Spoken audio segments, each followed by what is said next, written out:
सुंदरपुर नाम का एक गांव था। वो बहुत खूबसूरत गांव था। वहां उस गांव में टिंकू नाम का एक अनाथ लड़का रहता था। टिंकू के पास घर ना होने के कारण टिंकू को रात में सोने के लिए जो जगह मिलती टिंकू वहां सो जाता। टिंकू को पशु पक्षी बहुत पसंद थे, तो टिंकू हर रोज सुबह को गांव वाले जंगल में जानवरों से खेलने के लिए जाता था। अगर टिंकू को कभी कोई जानवर मुश्किल में दिखता तो टिंकू उसकी मदद करता।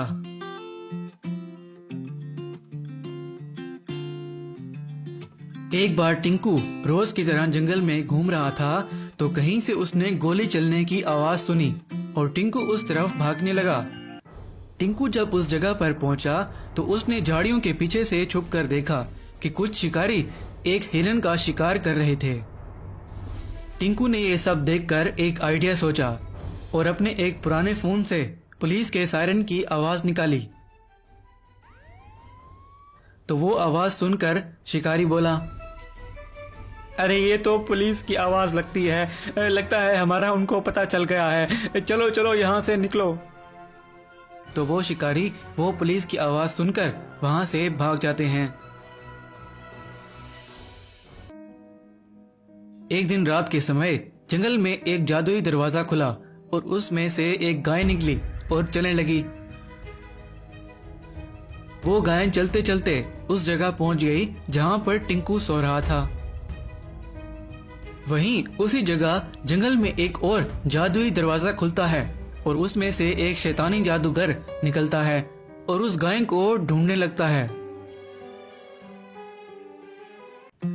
जब सुबह हुई और टिंकू उठा तो उसने देखा कि एक गाय उसके साथ खड़ी है। तो उस गाय को देखकर टिंकू बोला, तुम यहाँ कैसे आई हो? तुम्हें तुम्हारा मालिक ढूंढ रहा होगा। तो वो गाय बोलने लग गई और वो गाय बोली, मैं एक मायावी गाय हूँ, मैं परी लोक से आई हूँ। मैंने तुम्हें जंगल के जानवरों की मदद करते हुए देखा था। तुम बहुत बहादुर इंसान हो, मुझे तुम्हारी मदद की जरूरत है, क्या तुम मेरी मदद करोगे? गाय की बात सुनकर टिंकू बोला, मुझे पता नहीं था कि तुम बोल भी सकती हो। मैंने तुम्हें एक साधारण गाय समझा था। मुझे बताओ मैं तुम्हारी कैसे मदद कर सकता हूँ? मुझे परी लोग कई शैतान जादूगर पकड़ना चाहता है। वो मैं उसी से बचने के लिए यहाँ धरती पर आई हूँ। वो यहाँ मुझे ढूंढते हुए किसी भी समय आ सकता है। हम उस जादूगर को सिर्फ एक जादुई मणि से हरा सकते हैं और वो हमें जंगल में एक गुफा में मिलेगी। तो टिंकू बोला, मैं तुम्हारी मदद करूंगा। अब चलो उस मणि को लाते हैं। वो गाय और टिंकू उस मणि को लाने के लिए निकल पड़ते हैं। जब वो दोनों जंगल में उस गुफा के पास पहुंचते हैं तो वहां पर वो शैतानी जादूगर उड़ते हुए आ रहा होता है।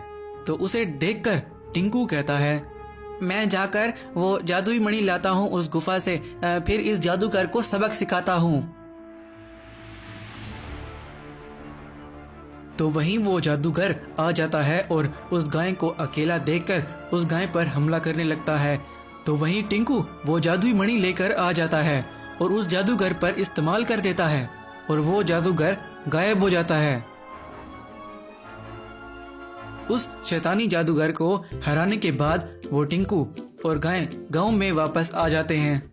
वो गाय टिंकू से कहती है, तुमने उस जादूगर को हराने में मेरी बहुत मदद की है, इसके बदले में मैं भी तुम्हारी मदद करूंगी। तुम मेरे सर पर हाथ रखो और जितना सोना जितने पैसे चाहिए मांगो वो तुम्हें मिल जाएगा। तो टिंकू ने उस गाय के सर पर हाथ रखा तो उस गाय में से पैसे निकलने लगे। ये देखकर टिंकू बहुत खुश हुआ। वहीं पर जब टिंकू वो पैसे निकाल रहा था तो वहां पर उसे ये करते हुए एक आदमी ने देख लिया। उस आदमी का नाम शंभू। वो उस गांव का एक बदमाश गुंडा था। शंभू वहां पर टिंकू के पास पहुंच गया और टिंकू से बोला, चलो अब ये गाय मेरी हुई, अब से मैं इसमें से पैसे निकाला करूंगा, जाओ भागो यहाँ से। उसकी बात सुनकर टिंकू बोला, मैं कहीं नहीं जाऊंगा, तुम इस गाय को नहीं ले जा सकते। तभी वहां पर टिंकू एक मंत्र पढ़कर वो जादुई मणि इस्तेमाल करता है और वो गुंडा शंभू भी गायब हो जाता है। बाद में वो टिंकू और गाय एक साथ रहने लगते हैं और बहुत अच्छे दोस्त बन जाते हैं। ऐसे ही कुछ समय में टिंकू ने उस गाय के दिए हुए पैसों से बहुत अमीर हो गया और एक बहुत बड़ा घर बना लिया और उसमें रहने लगा। बहुत दूर समुद्र के बीच में एक टापू था। एक दिन वहाँ उस टापू पर समुद्र के रास्ते से एक विशाल राक्षस आ गया। वो राक्षस एक जादुई दुनिया से आया था और वो राक्षस उस टापू पर आते ही एक इंसान के रूप में बदल गया और वो राक्षस उस टापू पर रहने लग गया। सुंदरपुर नाम के गांव में एक आदमी रहता था। उसका नाम चमन। चमन उस गांव का सबसे शातिर और लालची चोर था। चमन को जब भी किसी कीमती चीज या किसी छुपे हुए खजाने का पता चलता तो चमन उसे चुराने की कोशिश करता। एक दिन चमन गांव में एक जगह से गुजर रहा था तो वहाँ उस जगह पर कुछ लोग टीवी देख रहे थे और वहाँ टीवी पर एक टापू पर छुपे हुए कीमती खजाने की न्यूज आ रही थी। वो न्यूज देखकर चमन सोचने लगा, ये टीवी में जिस खजाने वाले टापू का बता रहे हैं, अगर वो टापू सबसे पहले मैं खोज लूं तो मैं बहुत अमीर बन जाऊंगा। अब कल ही मैं इसका नाव बनाकर उस खजाने वाले टापू को ढूंढने के लिए निकल जाऊंगा। वहीं सुंदरपुर गांव में एक बहुत ही लालची अमीर सेठ रहता था। उसका नाम रंगा सेठ। रंगा सेठ की अपनी एक सीक्रेट लैब थी। वहाँ उस लैब में वो रंगा सेठ बड़े बड़े रोबोट्स बनवाता और उन रोबोट्स की मदद से वो बड़ी बड़ी चोरियां करता। और वहाँ चमन एक नाव बना लेता है और उस नाव को चलाने लगता है। चमन अपनी नाव पर समंदर में पहुंच गया और आगे जाने लगा। ऐसे ही चमन समंदर में बहुत आगे निकल आया था तो सामने उसे एक टापू दिखाई दिया। तो चमन सोचने लगा, मुझे अब जल्दी से इस टापू पर जाना पड़ेगा। अगर ये वही खजाने वाला टापू हुआ तो मेरी लाइफ तो सेट हो जाएगी। इस टापू पर जाकर देखता हूँ कि इस टापू पर वो खजाना है या नहीं।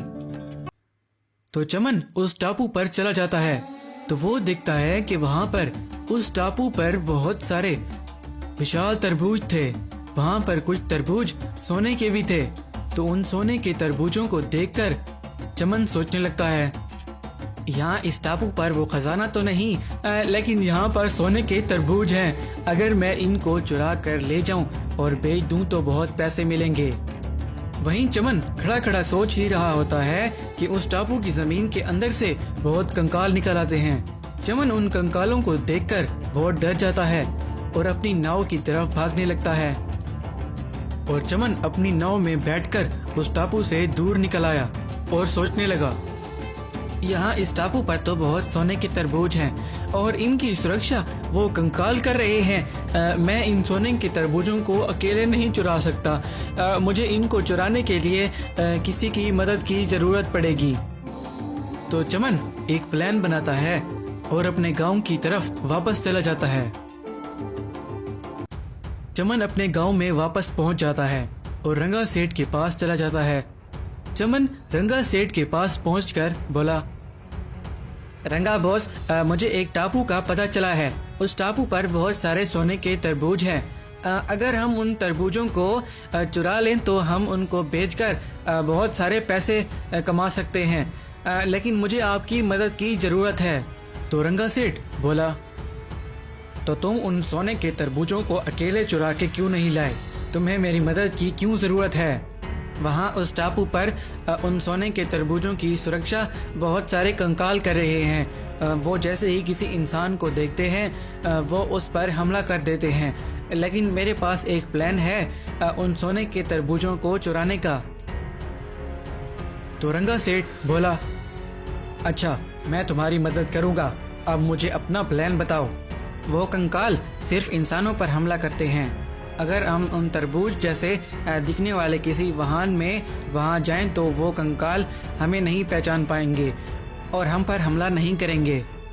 उनको लगेगा हम तरबूज हैं, इंसान नहीं। अच्छा, तो मैं एक आज वाटरमेलन एयरप्लेन बनवाता हूँ और हम कल उसमें उस टापू पर जाएंगे और वो सोने के तरबूज चुरा कर ले आएंगे। अगले दिन रंगा सेठ ने वो वाटरमेलन एयरप्लेन बनाकर उसे बाहर ले आया और रंगा सेठ और उसका एक गुंडा और चमन उस प्लेन में बैठ गए और उस प्लेन को उड़ाने लगे। वो उस वाटरमेलन प्लेन को उड़ाते उड़ाते उस टापू पर पहुंच गए और उस टापू के ऊपर प्लेन को उड़ाने लगे। तो वो रंगा सेठ ने उस टापू पर एक इंसान को देखा जो उन सोने के तरबूजों को पानी दे रहा था। तो उस इंसान को देखकर रंगा सेठ चमन से बोला, चमन तुम तो झूठ बोल रहे थे, यहाँ इस टापू पर इंसान भी जा सकते हैं। वहाँ नीचे एक आदमी उन सोने के तरबूजों को पानी दे रहा है। तो चमन बोला, मैं झूठ नहीं बोल रहा था, वहाँ पर सच में कंकाल आ जाते हैं जब कोई इंसान उस टापू पर जाता है। चलो हम भी अपने प्लेन को नीचे उतारते हैं, हमें कुछ नहीं होता, कोई कंकाल नहीं है यहाँ इस टापू पर। वहीं वो टापू पर खड़ा आदमी उस वाटरमेलन एयरप्लेन को देख लेता है और एक बहुत बड़े राक्षस में बदल जाता है और वो बड़ा राक्षस उनके वाटरमेलन एयरप्लेन पर हमला कर देता है और उनका प्लेन तोड़ देता है और उस प्लेन में बैठे सारे लोग समंदर में गिरकर डूब जाते हैं।